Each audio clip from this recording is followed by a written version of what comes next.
आज के video lecture में हम सॉल्व करेंगे एक्सरसाइज 8.1 का क्वेश्चन नंबर 2। क्वेश्चन में हमें ट्रायंगल पी क्यू आर दिया है जिसमें एंगल Q 90 डिग्री है। साइड पी क्यू का मेज़र है 12 सेंटीमीटर, साइड पी आर का मेज़र है 13 सेंटीमीटर और हमें tan P minus cot R की वैल्यू यहाँ पे फाइंड करनी है। ठीक है, चलो तो सबसे पहले हम पाइथागोरस थ्योरम अप्लाई करेंगे और साइड क्यू आर का वैल्यू निकालेंगे। So according to Pythagoras theorem,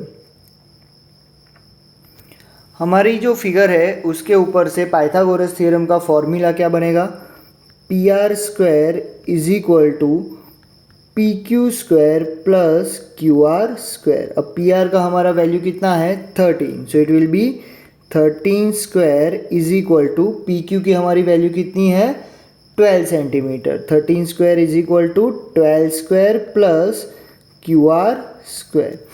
so therefore 169 is equal to 144 plus Q R square and therefore Q R square is equal to 169 minus 144। So therefore Q R square is equal to कितना हो जाएगा हमारा 25 and therefore Q R is equal to कितना आ गया 5 centimetre. तो side Q R की हमारी जो वैल्यू थी वो कितनी आई 5 सेंटीमीटर। अब हमारे पास ट्रायंगल की तीनों साइड के मेज़र आ गए हैं। हमें यहाँ पे फाइंड करना है tan P minus cot R। तो सबसे पहले हम tan P और कॉट R की वैल्यू को फाइंड करेंगे। ठीक है, चलो tan P is equal to, अब tan का जो फॉर्मूला है वो क्या होता है परपेंडिकुलर अपॉन बेस। अब एंगल P के लिए हम देखेंगे कि परपेंडिकुलर क्या होता है और बेस क्या होता है। सो एंगल P की जो ऑपोजिट साइड है वो हमारा क्या हो जाएगा परपेंडिकुलर, यानी कि क्यू आर यहाँ पे क्या है परपेंडिकुलर, और एंगल P का जो एडजेसेंट साइड है यानी पी क्यू वो हमारा क्या हो जाएगा बेस। सो tan P का फॉर्मूला बनेगा Q R upon P Q, Q R upon P Q. Q R की वैल्यू है 5 सेंटीमीटर और पी क्यू की वैल्यू है 12 सेंटीमीटर। सो tan P का हमारा वैल्यू कितना निकल कर आया 5/12। दूसरा हमें चाहिए कॉट R का value. So cot R is equal to, cot का फॉर्मूला क्या होता है base upon perpendicular.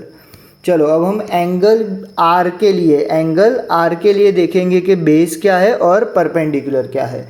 So angle R का जो एडजेसेंट साइड है यानी कि क्यू आर वो हमारा क्या हो जाएगा बेस, और एंगल R की जो ऑपोजिट साइड है वो हमारा क्या हो जाएगा परपेंडिकुलर, बराबर। तो कॉट R का जो फॉर्मूला है वो है बेस अपॉन परपेंडिकुलर यानी कि Q R upon P Q. क्या हो जाएगा Q R upon P Q. Q R का हमारा वैल्यू है 5 और पी क्यू का हमारा वैल्यू है 12। सो कॉट R का भी हमारा वैल्यू कितना निकल कर आया है 5/12। अब हमें ढूंढना क्या है tan P minus cot R। So tan P is 5/12 minus cot R is also 5/12. So 5/12 minus 5/12 will be 0.